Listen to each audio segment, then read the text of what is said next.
Yama. My name is Marley Silver. I'm a proud Aboriginal woman from the Gamilaroi and Dunghutti tribes of New South Wales.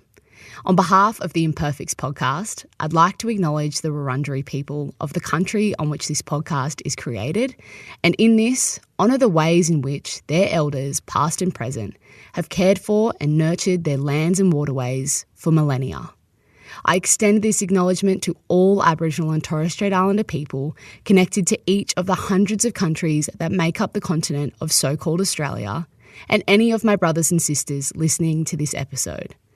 I pay my respects to our leaders and knowledge keepers past and present. I find strength in our survival for over 60,000 years and acknowledge that sovereignty was never ceded. Always was, always will be.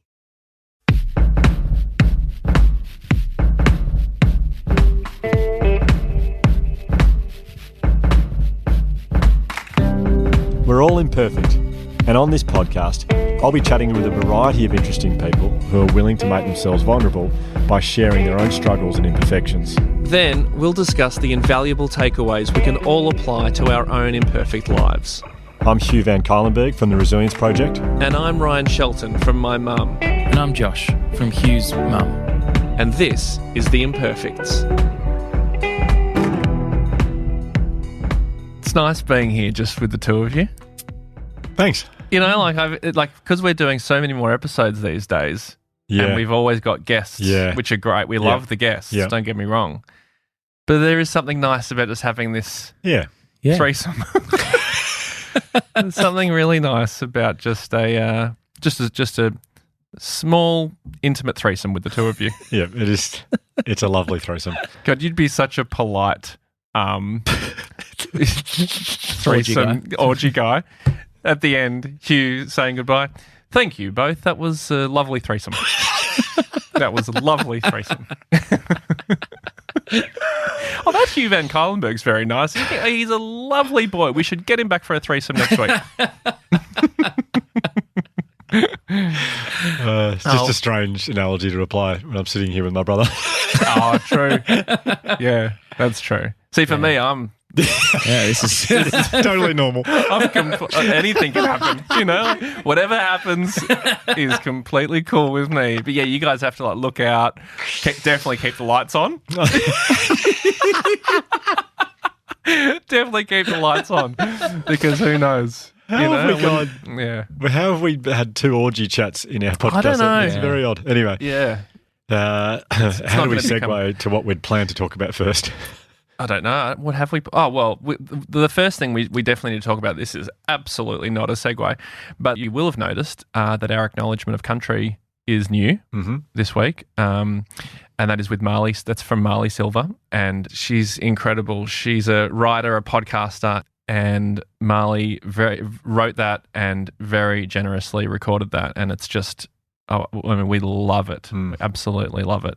The concept that maybe you remember from when we first started doing it is that this year we're having acknowledgement of country at the start of every episode, and from Aboriginal voices that have their own podcast. And so Marley's podcast is called Chicks and Balls. It's a sports podcast by women, so it's three women. So it's Marley and her sister Keely, and then their friend Georgia Moore, and it's a great podcast. Highly encourage everyone to listen to it. Yeah, absolutely. Fantastic. And maybe it goes without saying, but I think it's also important. I think a few people have mentioned that it's different to have Aboriginal voices at the start as opposed to us who are hosting the podcast. To acknowledge country.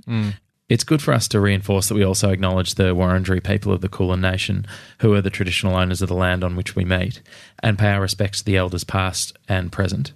And we will be changing our acknowledgements throughout the year. So you'll hear different voices, but we'll also involve ourselves in those acknowledgements as well. Yep. Yeah. And, well, look, speaking of Aboriginal voices, Narelda Jacobs is the guest on today's episode. Sorry, before we jump into Narelda, can I just say something very quickly? We have already done the threesome talk. Is it separate to that, or you wanted to add to that? It was a separate. It's got nothing to do with that. Okay, You'd good. be surprised to learn. I'm disappointed to learn, maybe. I'm relieved to learn. Okay, good. So I would like everyone to know, just from the last few episodes that have come out, I feel like my brand, maybe in the cool stakes, has taken a little bit of a hit. I would like people to know that this morning on the way here, I listened to Wu-Tang Clan. Hang on. What? What? This is... I just... The Wu-Tang... Did you say Wu-Tang Clan or clam? Clan. Yeah, good. So, what do you mean your Well, I just feel like stakes. people have been listening would have gone, oh, gosh, classical music, now jazz. Sure. This is Okay. not... And I'm proud to listen to those things, but I'd like people to also know that I sometimes listen to things like Wu-Tang Clan. Can you, don't want to put you on the spot, but can you name 3 members of the Wu-Tang Clan? Yes, the RZA. Yeah. Oh, shit, name had me nervous. Well, and there's a specific lyric in... There's Dirty Old Bastard. Oh, so close. Old dirty bastard. Dirty Old Bastard is the Australian version of Wu-Tang Clan. G'day, I'm a rapper, Dirty Old Bastard, and you can just find me. I'm at the pub doing open mic raps. Dirty Old Bastard. God. Okay, that's 2. You got 1.5. Can you muster up a third member of the Wu-Tang Clan? Isn't there like 8 of them? There's heaps. So you've got so many to choose from. So I said the RZA, didn't I? Yeah, you did say that was the first Yeah. one. Yeah, and then you nearly got Old Dirty Bastard. Yeah. Yeah. Then, So this is not reflecting on my rap knowledge. This is reflecting on my inability when I'm put on the spot. Like last time on the project, I got put on the spot with something and I can't talk. I can't get put on the spot with facts. Okay. So I can't think of a You third said one. you're just going to pass. Yeah. Okay, that's all right. Go. Give me some more. Well, the Jizza, There's no jizzer. there is. There's no jizzer. Yeah. There's not a jizzer. You're thinking of the RZA. No, there's the RZA, the Jizza, and the Old Dirty Bastard, and that is a lyric from one of their tracks. Are they just throwing in a jizzer to rhyme? Potentially, but that is what he's referred to.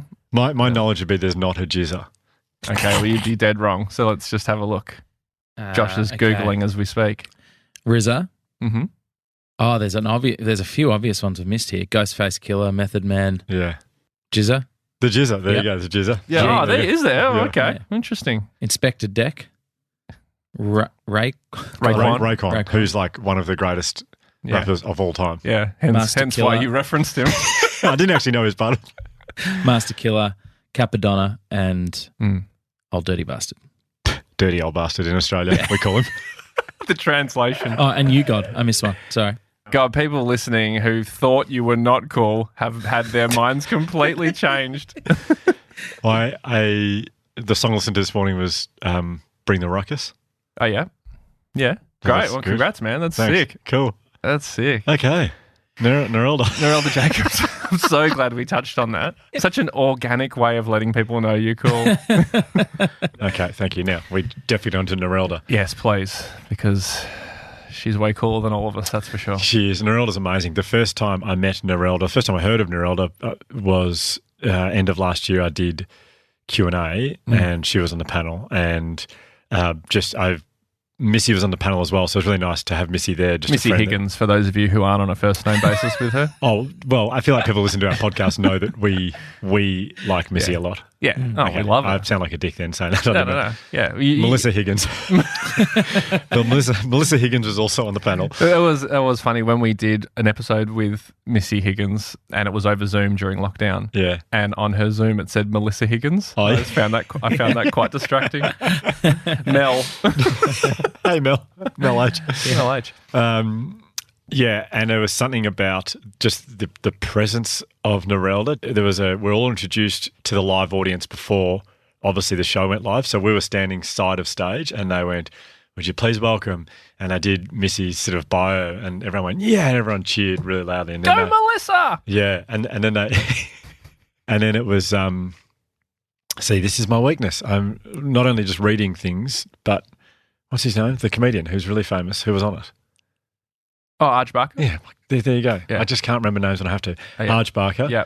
He gets this huge, everyone says, Arch Barker. Yeah, and massive cheer. Yeah. Tell us someone else we all definitely know. Yeah, and then I was like, oh gosh. And then they did this great thing of like Narelda Jacobs, newsreader, Yeah, Channel love 10, her. blah, blah, blah. Great, we all know her. Huge cheer. I was the last one to get introduced. Yeah. And the guy goes, and he's from the Resilience Project, and his name is Hugh. We'll go with Hugh. And didn't attempt my surname, and then no one clapped. Just huge. And I walked on to no clap. Wow. It was anyway, being near Narelda, so I felt like, I'm not sure I should be here, but I sat next to Narelda and she it was the warmest. Like just her presence, it's just wonderful, and a bit like rap music, just wonderful. And she just had this aura about her, and as she spoke and she defended herself and her people, and I say this in a chat, but I remember thinking this incredible woman has a story. Yep. And we get to hear it in this chat, which how I'm so right excited you about. were. Good instincts. Yeah, thank you. So glad you asked her. It is an amazing story, and it's amazing how she tells it. And I think. Yeah, I'm looking forward to afterwards. Actually, we'll come back and we'll talk a little bit about some of the stuff she talks about. But Narelda Jacobs, thank you for coming on. Hope you all enjoy.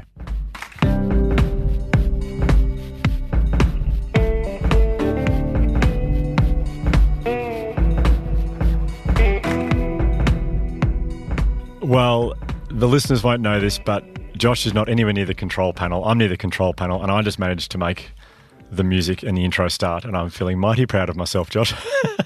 That's a very strong start to this interview. It's probably the most impressive thing I've seen you do in weeks. I'm feeling pretty good about it. But we are very fortunate today because we are joined by someone who, well, I think the best way to describe this. So our guest today is Narelda Jacobs. Narelda, welcome to you. Oh, thank you, Hugh. Great to see you as well, Josh. Lovely to meet you. And good to see you again, Hugh. Yeah, so just for the background for everyone, I guess, before I do a quick little intro of Narelda. So Narelda and I were invited to go on Q&A together at the end of last year. And I didn't know much about you, Narelda, and we're sitting next to each other. And the way that you spoke up for your people and yourself, I was sitting there listening to you. And what I was thinking the whole time was, I was thinking, this woman's got a story. I could just tell from the way you're talking, there's a story here. I mean, we've all got a story, but I was particularly fascinated by yours, and so I'm very excited that we have you on here today to share your story with us. Oh, thank you, Hugh, and especially for you to be able to see through the terror that we were both experiencing. I think Q&A is the most terrifying thing you can do, I think, because it's kind of a... it is a hostile environment. It feels hostile. I think you don't know who the audience is, what side they're on, or and as a program that they want a little bit of drama. So, and you just kind of think, I'm just a person in the world, and what could I possibly bring, So and to be with you in the wings while we both shared how nervous we were, it actually made me feel way better. I know, because we were being introduced one by one, like we were side of stage, and they introduced us one by one. And I think you and I were the last and second last person to go on. And I don't think many people knew who I was, because everyone got a really big cheer when they went on from the live audience. And then the guy goes, and here's Hugh. And he didn't quite know how to say my name. It's Hugh. This is Hugh. And there was just like not many claps. I was like, oh God, what am I doing here? There was I think one guy clapped and looked a bit confused as I walked on. Everyone else again, this huge applause. And then we kind of sat down together, next to each other. And I remember sort of looking at you as the cameras were rolling around, and we kind of had this look of like, well, this is really happening. And I felt so much better that you were there. So I totally agree. So it's lovely to chat again today. Oh, it's so good to see you, and not this. There's no hostility here at all, so that's lovely. Unless you've got me here under false pretenses. Okay, so I'm going to give you a very quick intro, and I've left a lot out of your sort of bio because I'd love you to share. I mean, there's parts of your bio that I can't wait to hear more about, so I'm going to leave them out, and we can talk about those throughout. So, Narelda Jacobs is a proud Wodjok Noongar woman. Narelda is an Australian television journalist with Network 10 and NITV in Sydney. Prior to her January 2020 appointment as a panellist and reporter on the morning talk show Studio 10, she'd been a news presenter for 10 News First in Perth, Western Australia, since 2008. So you have been in the media for quite some time. Quite some time, like over 20 years actually, because before I was a presenter of 10 News, I was a reporter. I was a journo on the road for 8 years prior. So I've been at Channel 10 since the year 2000. Okay, right. I'm glad I didn't know that when I was sitting next to you at Q&A, because I would have felt even more ill-equipped to be there. Yeah, I should have been like, I'm just a blow-in from Perth. I haven't been around much.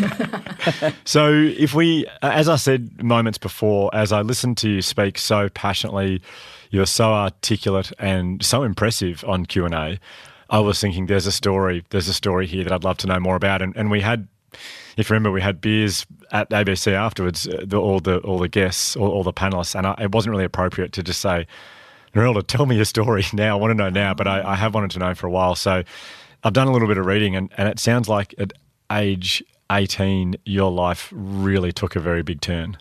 It did, Hugh. I was a very good Christian girl from a very Christian family, and at the age of 18, I had to sit my mum down and say, "Mum, I'm pregnant." Oh. And your dad as well, or no? Well, just my mum. I couldn't face my dad. My boyfriend at the time, and I sat down with my mum because my dad's a Reverend of the Uniting Church. He was, and I couldn't face him. So I sat down with my mum and told her, and she didn't believe us actually, and she thought it was a joke, and we were like, no, actually it's true. And then it was pretty much within minutes, she got on the phone and started booking reception venues for our wedding. Oh, wow. Ah, right. Because you had to be married if that was... Yeah. And, that was... She did that from actually a loving place. I think she did that because she wanted this child to be brought into the world knowing that she was, born out of love, I guess. I don't know. That's where, so I kind of just believe that it did come from an innocent place, and it wasn't sort of the shame of having a child out of wedlock. It was more for Jade's benefit, I think, so that she could see that her parents did love each other. That's what I think was going through my mum's mind. So anyway, we got married when I was about 3 months pregnant. We got married. Oh, so that's a proper shotgun wedding, isn't it? It was pretty much a shotgun wedding. I mean, I didn't see it as that at the time. My mum was my best advisor. Both of my parents were my greatest advisors. When you live a fairly sheltered, cotton-wooled life, your parents are everything. They were for me. And so when my mum says, get married, I listened to her. Did you want to? Not really. I mean, looking back now, I was just going through the motions of it. Like I remember on my wedding day, and I was sitting there as an 18-year-old getting married. Like I can't believe it now. Like when I think back at it, it's like, why would you force it? I mean, it wasn't.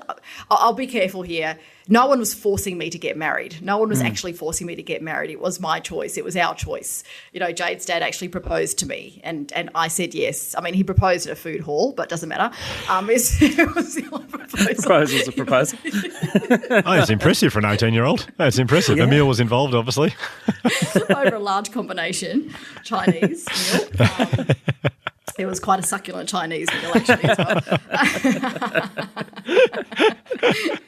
Very good. Anyway, there was a diamond ring involved. There were the teeniest little diamonds, but nevertheless, it was a proposal. There was a diamond ring involved, and so it was my choice. But looking back now, it didn't last very long, 6 months, but it was a big wedding. It was like all the family came. In my mind, it was a big, thing. I had the big white dress, and my parents paid for the wedding, and they've got 5 girls, my parents, and they had a wedding fund because they were very traditional, and they paid for all the weddings. So it was a wedding that was paid for by my parents, and went through the whole thing. Were your parents okay when the divorce happened? How were they with it? Well, not really. I think everybody wanted their wedding presents back.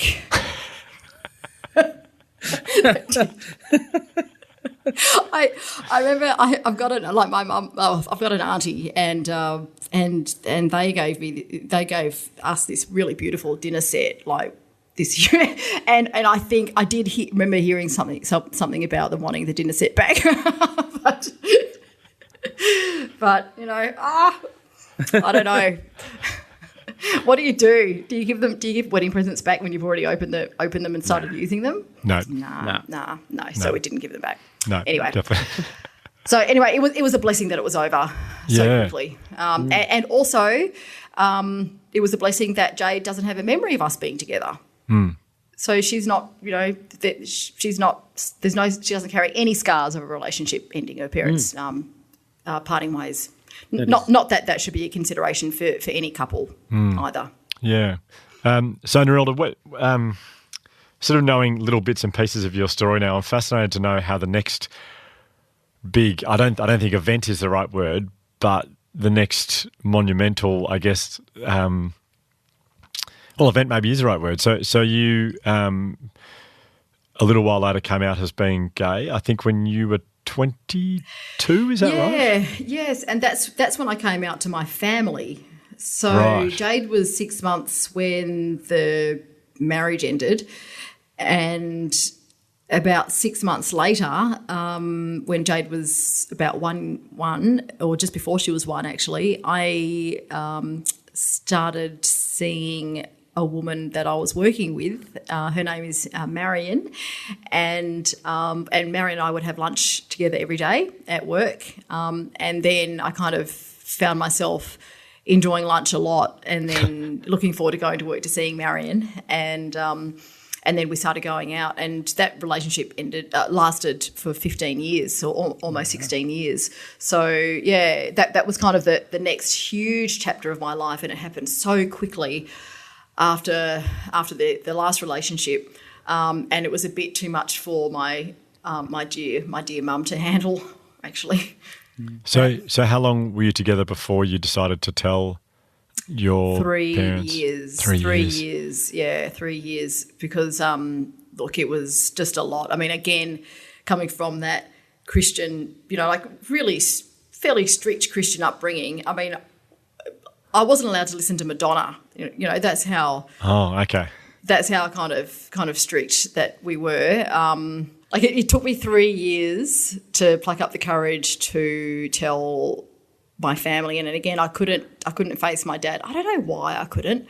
It would have been good if I could. I would have been real. I would have. Looking back now, I wish I did, but I sat my mum down again, and I said, "Oh, you're going to want to sit down." I was on my own this time, and I said, "Oh, Marion," because Marion would come down to Mandurah, an hour south of Perth, for Christmas things, like at my parents' house, Christmas, birthdays, special occasions, weekends, that sort of stuff. Always welcome. She was my friend, and so I told my mum, Marion's not just my friend; she's my girlfriend. And what did your mum say? Well, she was crying, and the first thing she said was, "How long has this been going on?" And I said 3 years, and she said, "Well, that's a lot to undo."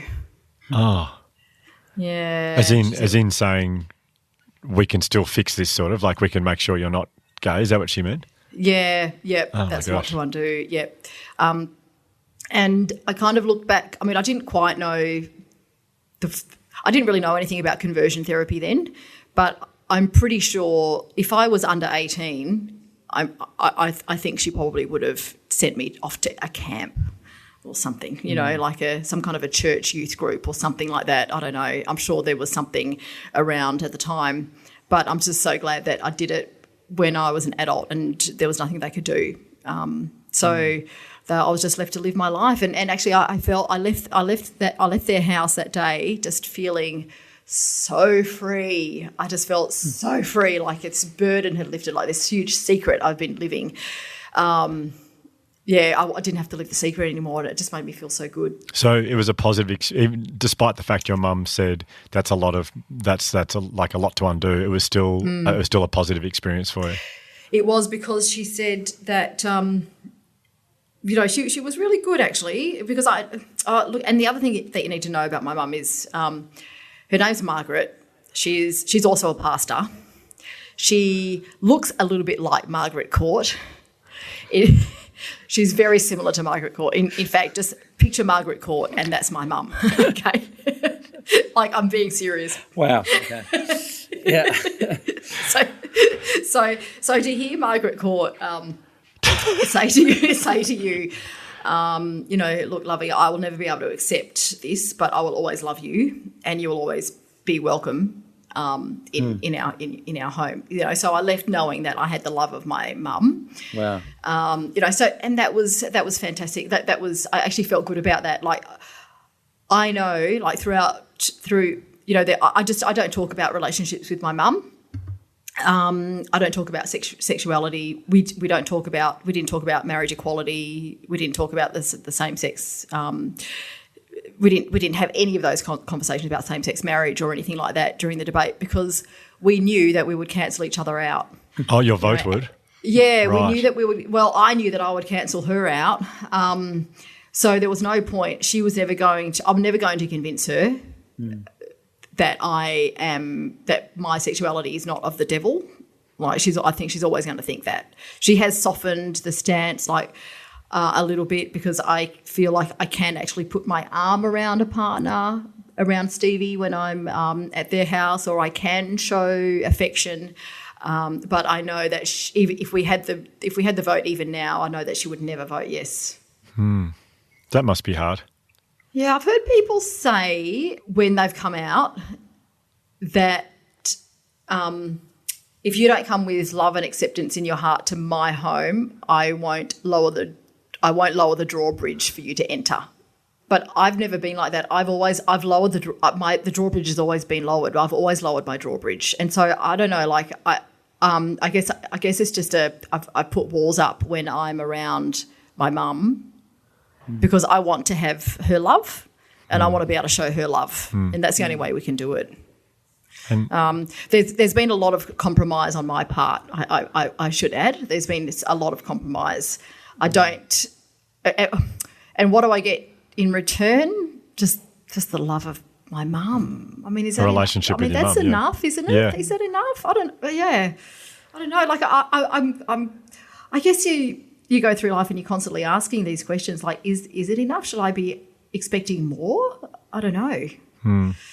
I guess I'm interested to know how when you think about your relationship with your mum, how you feel. Like, do you feel happy about the relationship you have with her, or is there a hint of sadness, thinking I wish I could talk about, how much I love my partner, or how in love we are, or is there an element of sadness at all, or are you grateful for the relationship that you've managed to maintain? I think I'm pretty grateful for the relationship. And there's plenty of people that I can call on. Like, I've got amazing older sisters, really incredibly open-minded and loving and accepting. My elder sister has a gay son, my nephew, and his brother and sister are just incredible. They are absolutely fearless. Like, they are fierce and fearless, and they will go in and have these conversations and do these battles. In fact, we've got a family messenger page, and they left the family group during the marriage equality. They started the marriage equality conversation in the family group, and I was like, oh, God. Like, I was up like this, going like this, but not engaging, and they leave the group, But then they come back into the group. So I'm kind of leaving it up to the next generation. But I'm doing it because I do want to have the relationship. And my mum's just turned 80, and so we now live in a different state, but we still, have phone calls quite regularly, and she does still give good advice. She gives really good career advice, or she has from time to time. So anyway, no, it's good. It is a good relationship. I saw the other day you hosted or were commentating on the Mardi Gras. Does your mum? I mean, she must have been very proud of that. It's like Well, this is. Oh, I mean, did she watch it? I feel like thank you. She'd be Thank you, Hugh. Okay. Well, look. This is what I mean by compromise. So we didn't have conversations about the marriage equality debate. I didn't tell her the times that I hosted Mardi Gras. 1 year after I hosted Mardi Gras, she phoned me. I had a missed call from her, and so I phoned her back when I had a spare few moments on the Monday. So the Mardi Gras was on Saturday night. I phoned her on the Monday, expecting, not really knowing what the phone call was going to be about. And so I answered the phone. I'm pretty excited. Like, I'm on top of the world. Like, it was a really good broadcast. Yeah. Like, I was really happy with it, And Joel Courtney-Act and Zoe Coombs-Mara and I did an amazing job. It was like the dream team. And I get on the phone to my mum, and she says her first thing was, "Oh, lovey, And I said, what? Thinking, that something was really wrong. And she's like, oh, that's what you did on the weekend. And I was like, oh, okay. And she said, oh, I'm just so disappointed that you would do that. And I was like, well, what did I do? And she said, well, I can't remember the exact words. And I think it doesn't matter what she said, because all I could see was white. I feel like all I could see was white rage. When you get that kind of like you want to run from a situation. It was like that kind of. I was walking along the street, and at the time, and all I wanted to do was throw my phone and kind of just run. I just wanted to run. So I don't even know what she said, but I just heard the tone, and I just knew the disappointment and the upset, and which was all. It was all shame. It was all, she was just ashamed of me, I feel like my whole life has been about approvals, getting approvals, and I think children seek the approval of their parents, and perhaps those experiences as an 18 and 19-year-old of doing the very thing that brings shame upon the family, like being pregnant as an 18-year-old and then coming out as gay, a short time later. I mean, it doesn't get much worse than that for a Christian family. So it didn't really matter because I wasn't seeking approval of my mum, but it still hurt. Of course. Because it was the best thing that I'd done in my life, apart from having Jade, as a career milestone, hosting Mardi Gras in front of the whole country, to be out and proud, and to be seen by people who might be struggling with their own sexuality, and just seeing the happiness and the joy on that night, and to see the love that's been spread, and then for your own mum to tell you you're a disappointment. It hurt. It really hurt. Yeah, gosh, I'm sorry you had that experience. I relate to that in how much, I'm 41 and I still am amazed at how much I seek mum and dad's approval for stuff like I had a really special night on Friday night just gone with a performance I did at Hamer Hall, and I just couldn't wait to tell them, show them the photos and share it with them. And I was on the car on the way to their house, and I was thinking, why am I still just I so need them to see this? Like it's ridiculous. So it's ridiculous is the wrong word. I think it's hard to undo that. To use your mum's own words, it's hard to undo, a lifetime of wanting your parents, approval. So I think it makes total sense that you felt that you felt so sad and hurt by that. Yeah, and as parents now, I just want my daughter to be happy, and actually that's what my dad said. I think that why I didn't have the conversations with my dad about these things, and this conversation about Mardi Gras didn't come from my dad, by the way. It only came from my mum. So that's why I wish, in hindsight, I'd had those difficult conversations with my dad present, because after the yes vote got over the line, at that momentous day, he phoned me. My dad phoned me, and I remember exactly where I was. Some people remember, those historical moments, where they were in the world at that one time, and for me that was like that's the one thing I remember. I know where I was. I was at home, and I know what the light looked like as it came through the window, and it's just. Yeah, all those things I can picture. I could probably tell you how tall the grass was. Like, I was just so focused in that moment. And I heard my dad say, Mum told me the yes vote won. And I said, yeah, Dad, how do you feel about that? He said, I don't really know how I feel about it.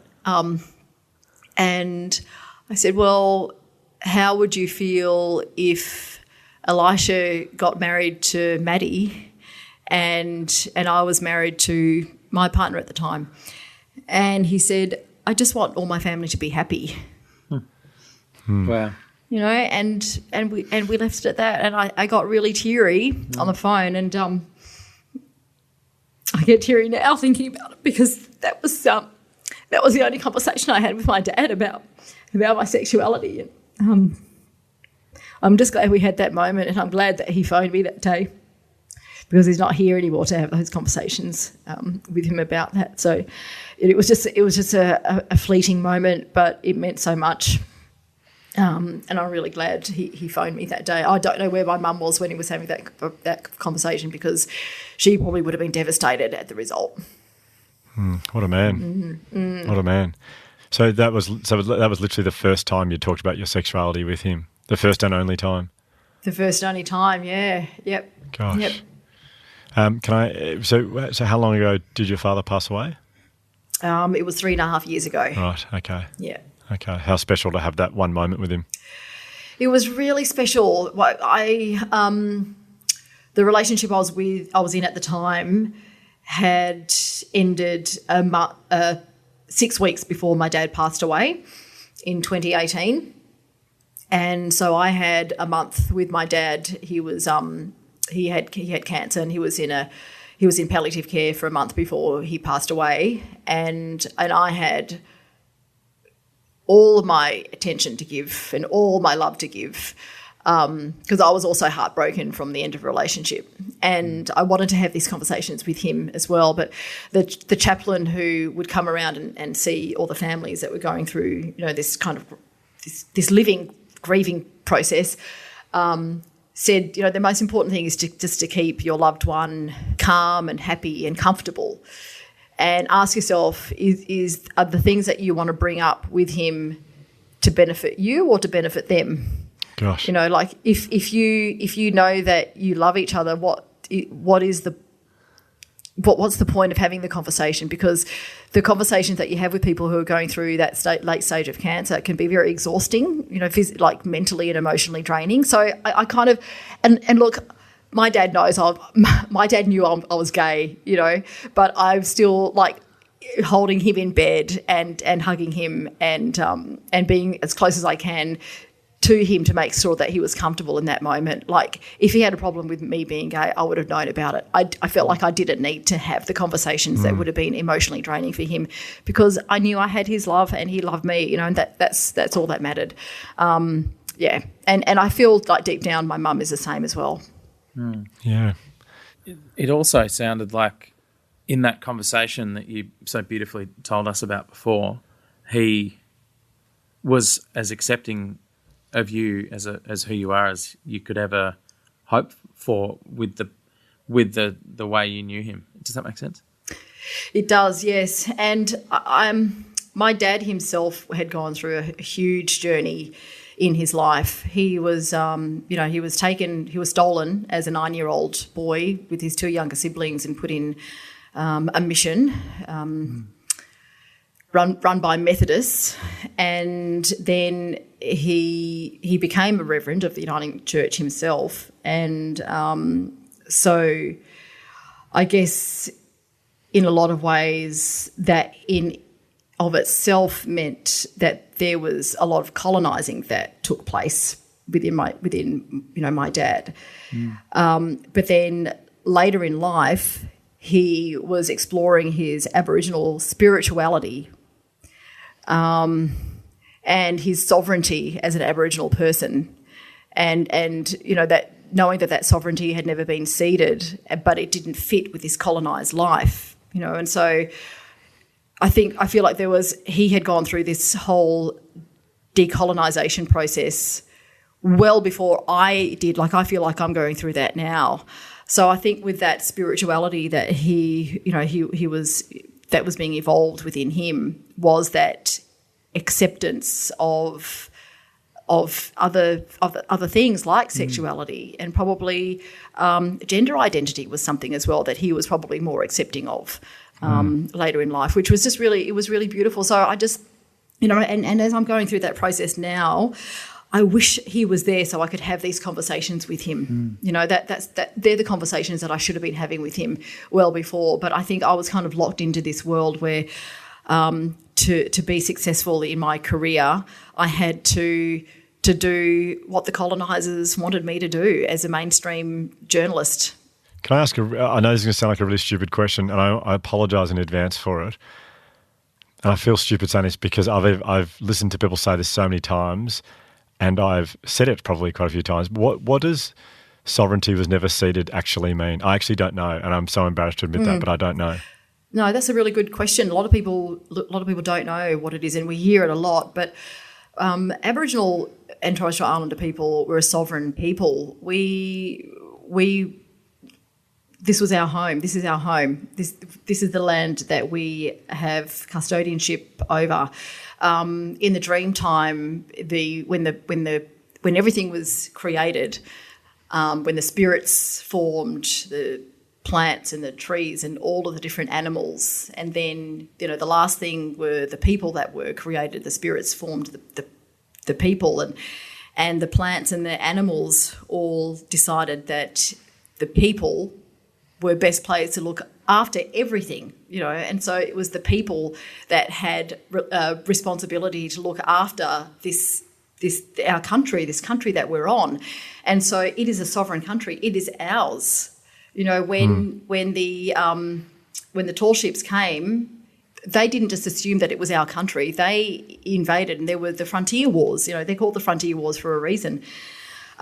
We never said that we would hand over the land.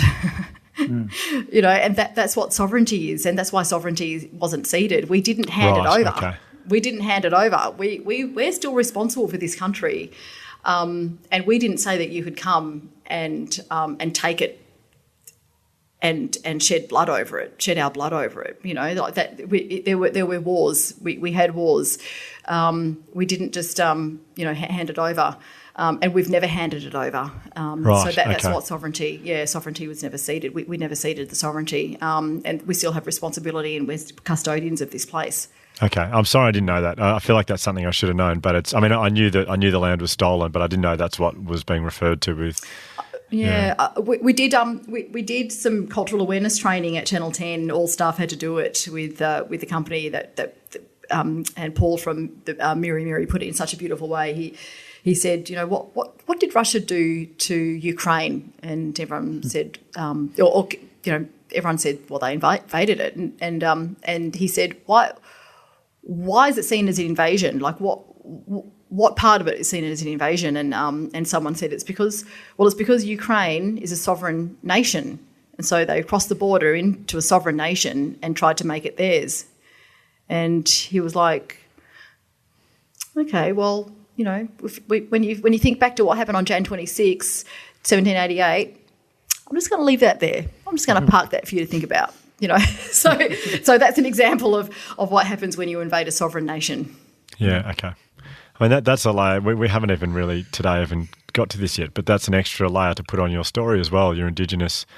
You're an indigenous woman in a country where, it's embarrassing the way that the indigenous people are treated. I feel like, I think I said it on Q&A, but I feel like the way that indigenous Australians have been treated, it's you have to be the most resilient cultural and people in the world to still be going despite what, that adds a whole new layer to your story, doesn't it? Yeah, Hugh, and this really beautiful thing has happened. When I left the place that I've got very deep roots in, Boorloo, Perth. Everybody knows my family and the work of my mum and dad in the church, but also in Aboriginal politics. And we've got beautiful, fierce elders that have got such strong leadership in the community there.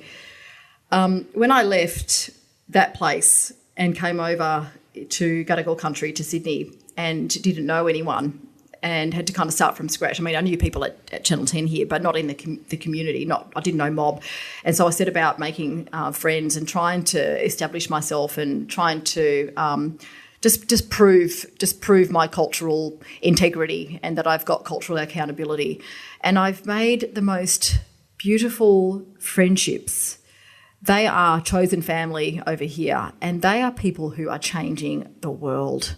And you talk about resilience. The children of my generation, my dad's generation, and the generation before that have just created these incredible humans that are going to catapult this country into the next level, into the next stage of our future. And I am so excited because we're surrounded by these incredible critical thinkers, that are changing the way we speak. They're educating our children in primary school, into kindergarten, early childhood learning. They're training our teachers of the future. They're in academia and in all of the sectors, health, justice, education, like you name it. We're everywhere, and it's just been this really beautiful thing. And I think it's because of that resilience that's been strengthened over generations and generations and generations to the leaders that we've got of now and tomorrow. And all we need to do is create pathways for them or create pathways or get out of the way so that they could charge ahead, And it's just so exciting. Yeah, I love that. That is very exciting. We've done a lot of cultural training at the Resilience Project over the last couple of years with our staff, and one of our Slack channels is just with the Resilience Project. It's just it's indigenous learnings and people are bringing stuff. We're all trying to bring stuff to this Slack channel on top of all the cultural training we're doing, and I'm continually blown away by how impressive this generation you're talking about. All the training we're doing, and it's young people taking the training, like a lot younger than us, and I love the way that they share their story, own their story, present everything they want to present. I'm blown away, and I've seen it, and it is. I totally agree. It is very exciting. Yeah, and we all walk on the shoulders of such powerful people, and people who sacrificed their lives so that we could keep walking on this earth.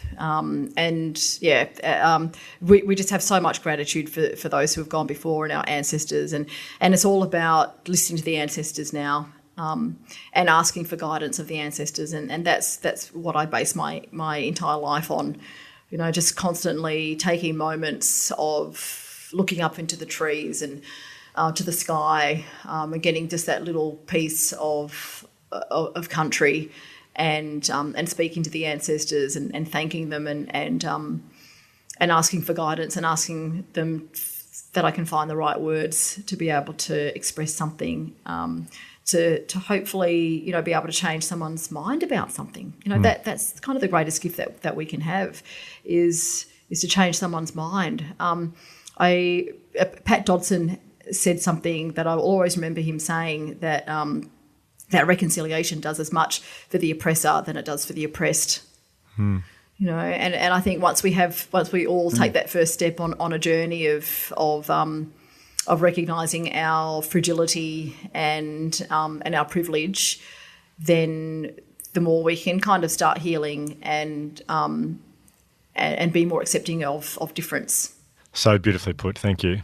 I'm gobsmacked. I've got thousands of questions, but it's all things I want to learn and understand myself more about this. I'm so excited to hear what you just said, because I think all I ever have heard, well, so much through education and seeking out stuff myself, I'm just always floored by the enormity of the tragedy that's occurred over the last 240 odd years. That to hear a voice of optimism for the future is just so not to wash over anything that's happened or to forget anything that's happened, but it's just so important, and it's a rare thing to hear. Yeah, thank you, Josh. What makes it really exciting is Aboriginal and Torres Strait Islander people have always been running the services and doing the things that are making life better for mob. What I hear a lot of is people saying, Aboriginal people need to be doing this, Aboriginal people need to be doing that, they need to be doing more for themselves, they need to be doing this. And it comes from ignorance when people say that, because I know and blackfellas know that we're doing it. All the things that you're telling us to do, we are doing it. We're doing it. But what are you doing? It's always about what are you doing, because all the things that you're saying need to be done are being done. The real problem is that it's the 97% that aren't walking with us. You know, and I was in Alice Springs on the weekend for the Parchima Festival, the Festival in Light. It was just absolutely beautiful. And Common Ground, the organisation Common Ground, the founder of that organisation lives in Alice Springs, Rona Glenn McDonald. She's amazing. And she organised a trip out on country with her aunties, and we went out there and we were sitting around a campfire with kangaroo tail on there and like sweet potato in alfoil. I mean, it was so beautiful just in the coals. And we're digging for witchetty grubs, and it just had this magnificent day. And I just remember not having a care in the world and being completely stress-free and just yarning around, you know, sitting under this tree and just yarning and laughing and telling stories and having just this really beautiful time. And I just had the thought of who's living the best life here? You know, I just was like, as we're eating kangaroo tail and eating this really beautiful, like I've never had sweet potato that's been so nice, and all it was is wrapped in alfoil and sucking coals. It was seriously the best.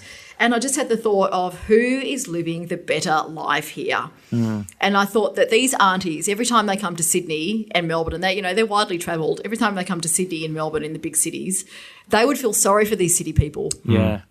Yeah, what are you guys doing? Yeah, exactly. It was just this overwhelming thought of, wow, people in the cities and people in Canberra and people in the halls of power, they've got it all wrong. You know, this is like we need to change our perspective on things.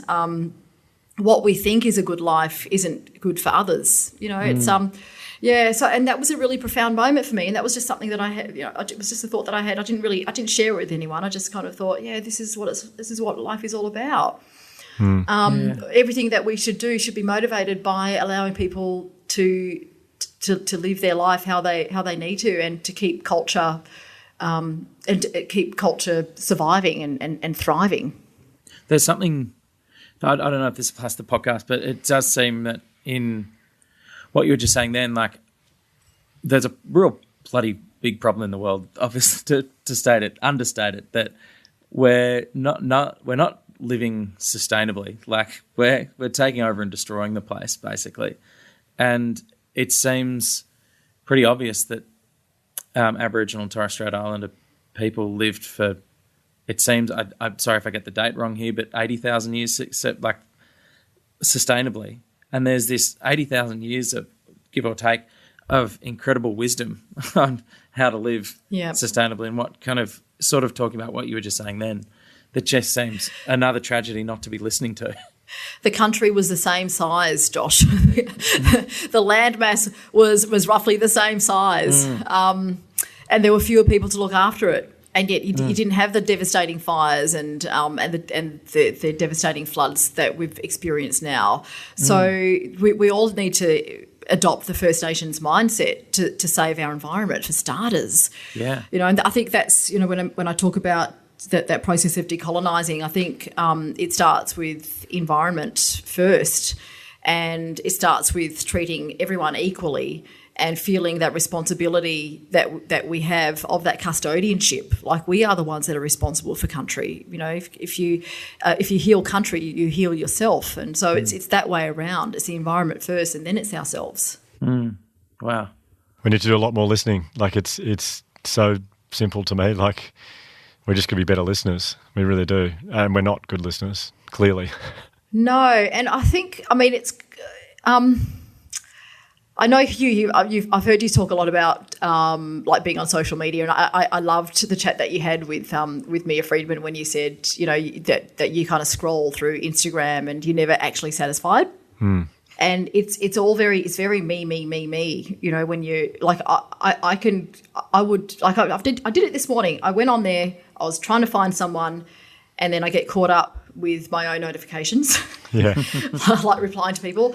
And then it's been 10, 15 minutes, 20 minutes, half an hour later, and like I go off my phone, and then I remember why I was on there in the first place. Oh, it wasn't even about me, but I got caught up in me. Yeah. You know, like it's about listening to other things and other people and taking it in. You know, taking it in, and there is an element of feeling sorry for people who are like so wildly famous in the world, like the Kardashians or other people, and it's just all about me. You know, everything, just the world. It's an industry. Like when you are an industry, then everything revolves around me, and that's kind of scary. Like I'd never want to be like that. Actually, I never want to forget why I went on Instagram in the first place when it's not about me. Can I? I'm very wary of your time here, and I kind of wanted to finish our chat just by asking you about your daughter Jade, who you mentioned at the start, Yes. and I thought of her because we were just talking about social media, and that's how I've seen her on your posts on social media. She must be. I mean, this is not a question for you; it's a strange one for you to answer. First of all, she must be incredibly proud. But how do you think she kind of talks about you? Or how do you think she describes you behind your back? Oh, before she came over to Sydney just recently, I reckon she'd be like, "Oh, Mum doesn't answer the phone when I ring." Like she's I don't know. No, she might not. But the best thing for us, because you know, she lives in Perth, I live in Sydney. We hadn't seen each other since May last year. That was the last time we'd seen each other. So we were like so overdue a visit. We would talk regularly on the phone, but it was always in passing. She came over for a week. It was the best week of our relationship. Really? Yeah, it really was, because I kept doing everything that I had, work at Channel 10, the Point on a Tuesday. We had, and that week as well, I was on the drum on the ABC. We had some social engagements, met as many friends as possible. It was a huge week. It was actually the biggest week of my life, I felt like. And so Jade came over. She was thrust into this world, this fairly fast-paced world, came to experience everything, met all the people. It was like Sydney rolled out the red carpet for her. It was just absolutely beautiful. And there was just this amount of respect that we both had for each other, because I just respected her for being thrust into this world and just being so beautiful. Like she was so beautiful and authentic, and she was just herself. You know, and she just brought such joy to me and everyone that she was around by just being there, you know. And I think in return she had a sense of pride from seeing me. The growth that I've been through since I left Perth and since I left the one newsroom that I'd been working in for 20 years has been astronomical. Like the personal and professional growth I've experienced since leaving Perth has just been wild. Like it blows my mind.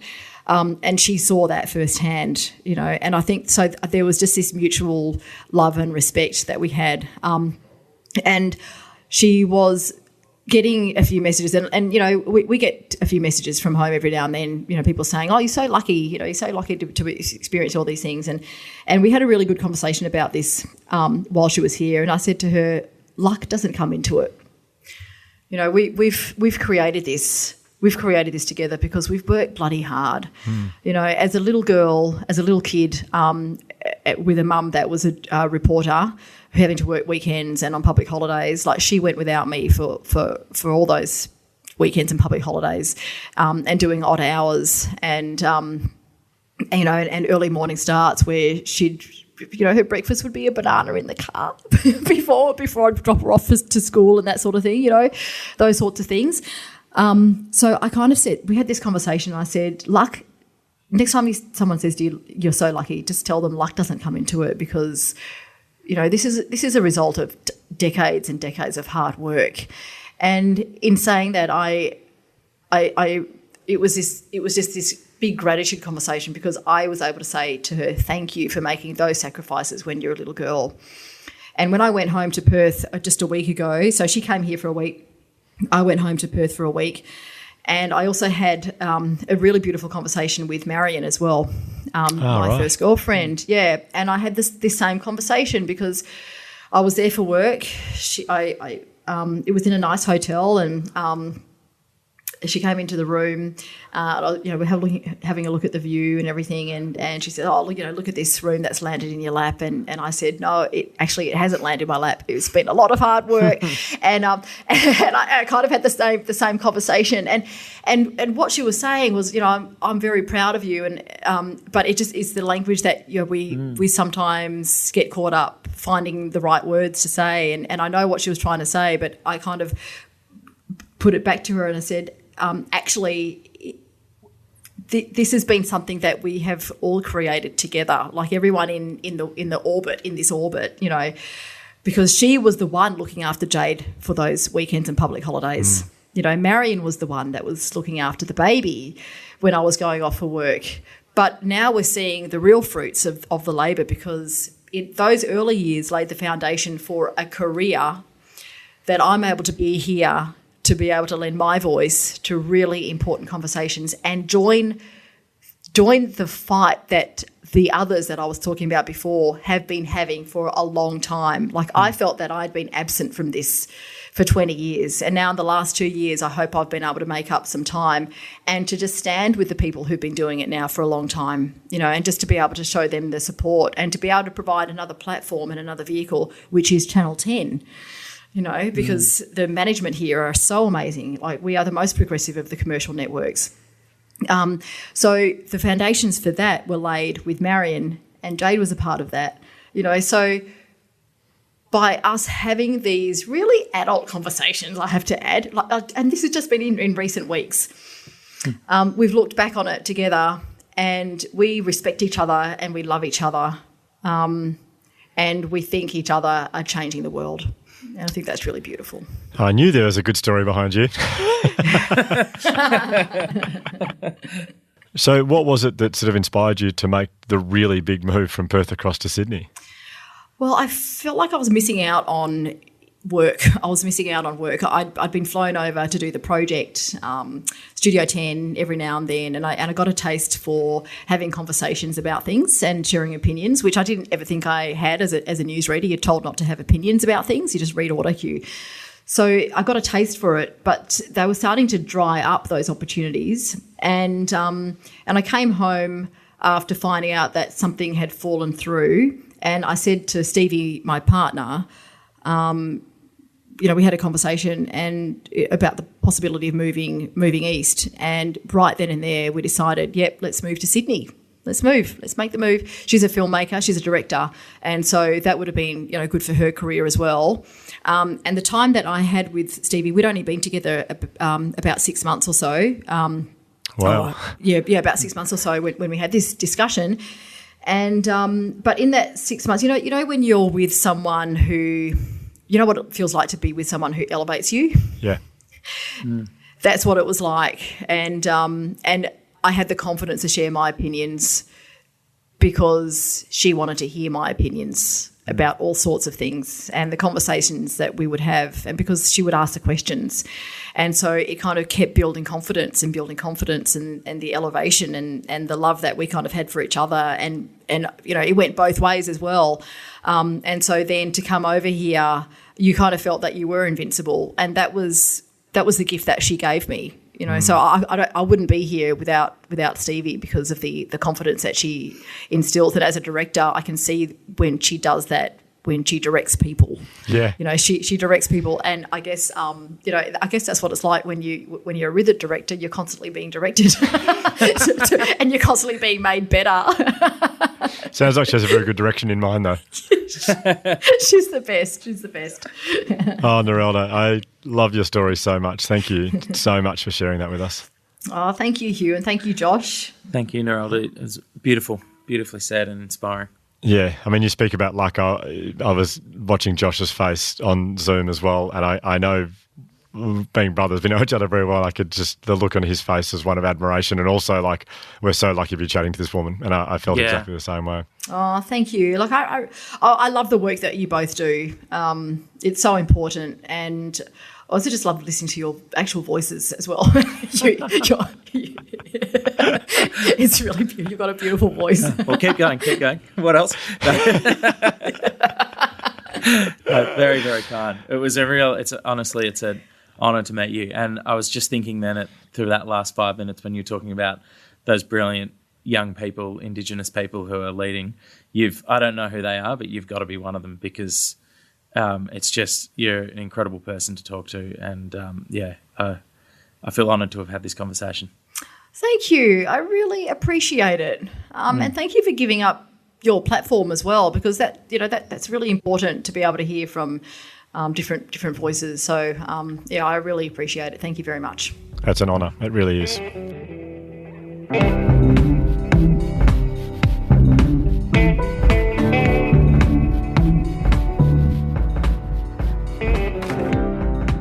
Wow. Well, it's always. I feel like it's always the case whenever I get to listen to the chats that you guys have, but the ones that I'm not at. So yeah, the ones where you guys talk to the guest and have these like our sort of classic style interview, and I listen to it, and then I always think, God, I want to be friends with them. Like I want to, like Narelda Jacobs. Of course I knew of her from like Studio 10, from the project, from things that I'd seen her do over the years, and I always liked. I was like, oh, she's great. She seems great. But it's the classic thing of when someone tells their story and you kind of even though I didn't literally spend time with her, just spending time with her and that listening to her, I was like, God, she sounds great. On that, are you catching up with Kemi in soon?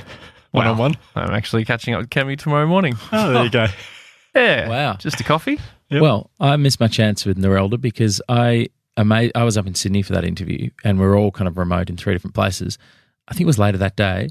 I was sitting in a pub having a beer, and then who should walk out of the house opposite where I was sitting but Narelda. And she walked, and I was like in a state of disbelief, and she walked into her car and drove off before I was like, I think that's... Before you could chase her. I think that was Narelda. And then she drove off. How weird. I know. Of all the places in Sydney that you could be. That makes me think of like there's a glitch in the Matrix. Although when those things happen, I'm like, something's wrong. Something's up here. But that's just so weird because one of the issues with that chat we had was that, so we were all 3 of us were on Zoom. You were both in the same city, but there was a big delay with you, so it was hard to get timing right. But to know we were just a few buildings apart. Probably could have. That's true. Could have caught up in the pub. Yeah. But anyway, my point being, it's like there's something very. I mean, we learn it time and time again when people come on, and you like Kemi is a great example. Like I didn't know of Kemi that well. I knew of her a little bit, but then when we had her in, we were all just like, gosh, Kemi's the best. Yeah, we love Kemi. Yeah, and so now I get to have I get to be a friend. Yeah, it's pretty cool. If I don't stuff it up, which is highly likely, but so that'll be good. Anyway, the Narelda was incredible. Yeah, and the thing I wanted to talk about off the back of that conversation, to me, the thing that stood out, and I've had a quick chat to Em as well, it certainly stood out for Em as well. Dr. M, sorry, from our episodes. Yeah. She didn't do all that work for nothing, mate. No, that's true. Give her the doctor. Come on. The thing that stood out the most, I think, was that, and I think a lot of people will be able to relate to this, and it's the burden of secrecy. And so having something which just no one knows about, and the toll that takes on you, and the proof of how powerful it is just to unburden yourself of secrecy is Narelda telling her mum about her sexuality, her mum not approving of it, but it was still a huge relief to her, even though it wasn't met with the acceptance that she was hoping for. It was still just this huge relief for her. And I think for so many people listening to think, because I think a lot of the time we fear the judgment of others and we fear what people will really think of us. But sometimes, not always, but sometimes it's almost kind of irrelevant. The thing that's causing the stress more is the fact that it's a secret, not so much what other people will think. And we saw that very much with Narelda. It's exhausting. It's like exhausting to carry around the secret or something. Yeah, totally. Yeah. Yeah, the exhaustion thing I think is fascinating. I mean, I have no lived experience I have no idea what it must be like to be living with the knowledge that you're gay and not feel like you can tell your parents. I can't begin to imagine how hard that is. But I remember in the discussion we had with Dr. Eve Rees, when they talked about the realization of being able to admit that they were non-binary. They admitted to how exhausting it was keeping up this shield and keeping up this facade, and then the energy and life that they were able to experience and engage with once that facade had gone down. It kind of makes sense that you would feel this sense of relief because you've got so much energy and ability to engage with the world. But it's so true of, I guess, what we've discovered with this podcast, and I feel like it's reiterated every time we have a new guest on who shares their real story and tells you what it's really like to be them. I feel like there's this sense of when they walk out of the studio, they're just, I don't know, there's this lightness or this kind of energy around them. It's just like, well, that felt really good to share that. Well, it's inspiring. Yeah. And I think maybe something I took from that is when we have like a thing like that and you want to talk to someone who you assume is going to react badly, and this is such a good example. Narelda telling her extremely religious mother that she's gay. One way it could have gone, I guess, is her knowing that it's going to go badly and almost like want that sort of like righteous thing of like, I know you're not going to approve of this, but too bad, this is who I am, and kind of like ready for a fight, as opposed to what it sounded like Narelda did, which is just like going in with just this pure like empathy and understanding that like, I know I'm well aware that my mother is not going to approve of this, but almost like before even talking, just accepting that that's okay. It's okay that she doesn't approve or agree with my life or what I'm telling her, or wants to change me. But instead of getting angry about that, it sounds like she almost just like accepted that and went from like to preserve the relationship with her mum. And then for a long time did that. Whereas in other situations, it might have completely crumbled. Yeah. And she might have like protected her like right to, no, you don't agree with my life, so I'm not going to have a relationship with you. Yeah. I found that bit inspirational because I feel like these days you feel like a little bit of pressure if someone says something or has a bit of an outdated view. You feel like, oh, I have to correct them on this. I have to pull them up and tell them, no, that's actually not. But that can often come at the cost of a relationship. And if it's someone, the relationship is so important to you, when you don't say something, you feel a bit like, oh, I should have said something. I should be standing up for that or saying this. But I do think there's definitely a space also to kind of step back and assess the relationship and say, well, I can't help but think about older people I've known like that and think, well, me saying that's not going to change them. It will not change their view. All it will do is damage our relationship a little bit. And I'm going to prioritise the relationship here because it's an important one to me. Yeah. Yeah, drawing a line in the sand isn't always necessarily. I mean, it's such a case by case scenario. There's no like right or wrong definite rule for this. But drawing a line in the sand can often just be really counterintuitive. Yeah, because you could be like ruining this incredible relationship because you have differing views. And you also render your ability to change minds and educate people completely. You render it impossible.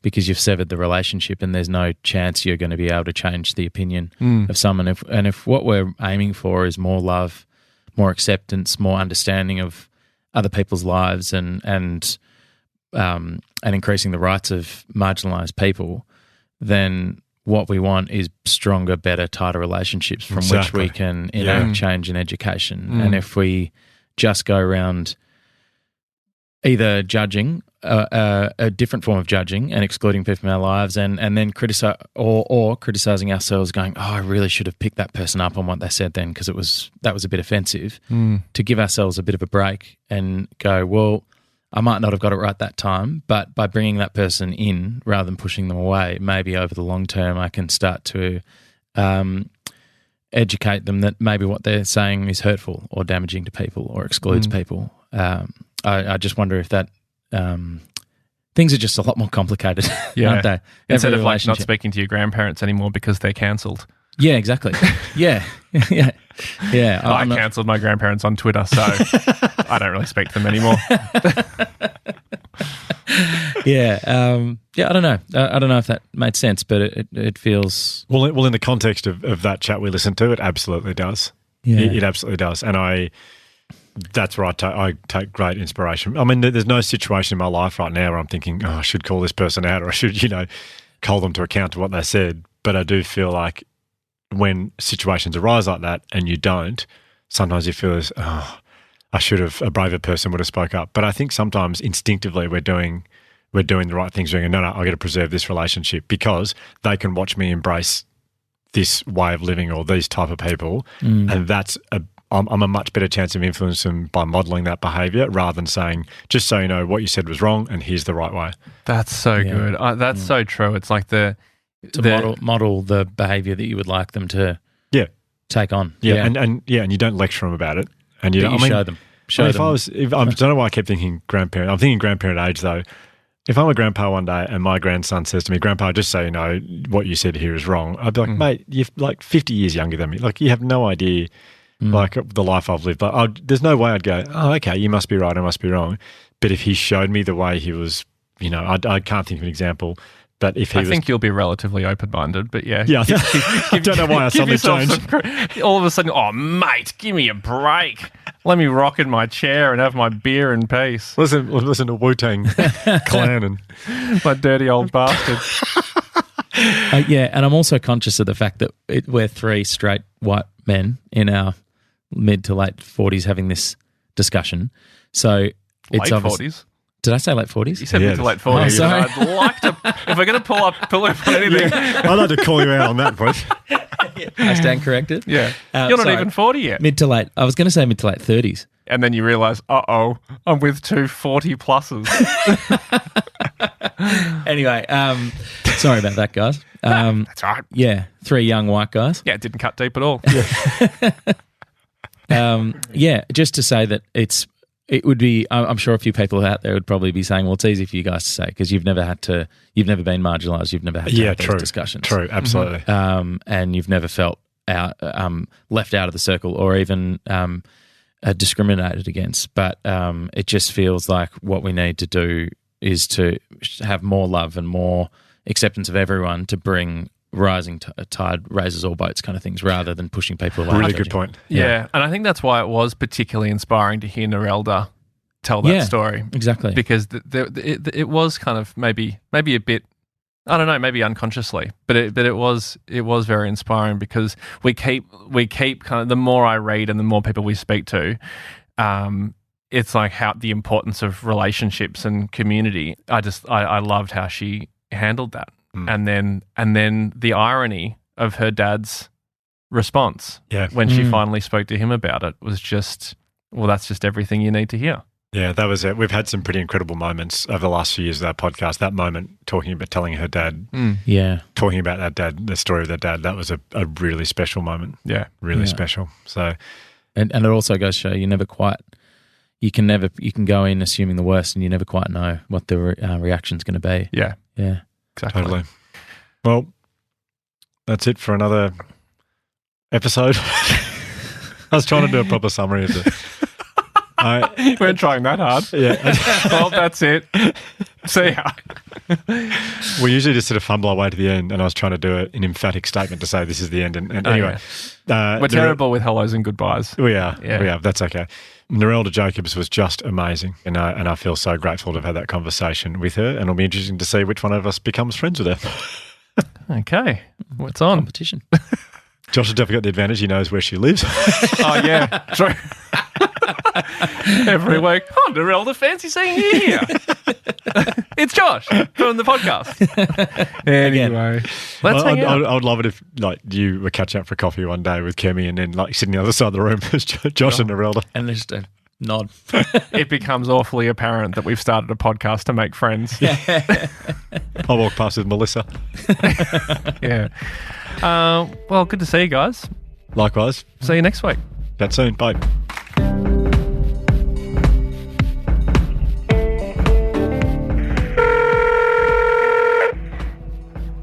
Hugh, it's Ryan. Hey, just wanted to quickly call and say thanks for bringing Narelda onto the show. She was awesome. I got so much out of that. Hang on, sorry, 2 seconds. My other phone's just ringing. Rizza, how are ya? Yeah, I know you're from the Wu-Tang Clan. You don't need to keep reminding me every time we talk. Well, we're talking 3 times a week, so I'd say we're pretty good friends these days. I don't like telling people. I don't like, making a big deal about the fact that we're so close. Hey, are we still catching up on Sunday with the guys? Yeah. Okay, well, is Capadonna coming? Oh, he's not? Okay. But Raekwon, Inspector Deck, yeah? They're both going to be there? Awesome. Oh, it'll be so good to catch up with those guys. Can't wait to see them. I'll bring that olive dip. Remember I got the olive dip? Wasn't that just absolutely gorgeous, wasn't it? Yeah. Bring that. And then I've just discovered this new camembert, which is just to die for. So I'll pair that up with a bit of lavash as well, and that'll really keep us company. Okay? Oh, it'll be good to see you again. Okay, bye, Rizza. I love you too. Okay. Sorry, he was just a friend of mine. Hey, thanks again. I'll see you next week for the next step. It's Ryan Shelton from the podcast. To call back, press 22. To replay message, press 1. To reply, press 2. If this episode has been triggering for you, we strongly recommend Lifeline 131114. The Imperfects is hosted and co-produced by Hugh Van Cuylenberg, Ryan Shelton and Josh Van Cuylenberg. This episode was produced by Bridget Northeast, edited by Andy Hall, filmed by Andy Poole and social mediaed by George Martin. A special thanks to Dr. M for her expertise and guidance. We'd also like to thank the Resilience Project for their ongoing support, and of course a big thanks to No Mono for allowing us to use their track Keep On as the theme to this episode. Our acknowledgement of country today was delivered by Marley Silva, and you can find Marley's podcast, Chicks and Balls, on all of the podcast platforms.